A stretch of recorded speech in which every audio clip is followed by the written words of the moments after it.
Good என்ற ஒரு சின்ன குரங்கு தேநீர் கடை முன்னாடி பசியோட உட்கார்ந்திருந்தது. வயிறு சத்தம் போடுது.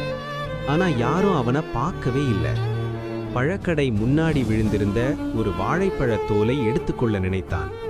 போடான்னு கத்தி அவனை விரட்டிட்டாங்க. அந்த தோல் காலடியில் நசுங்கியது.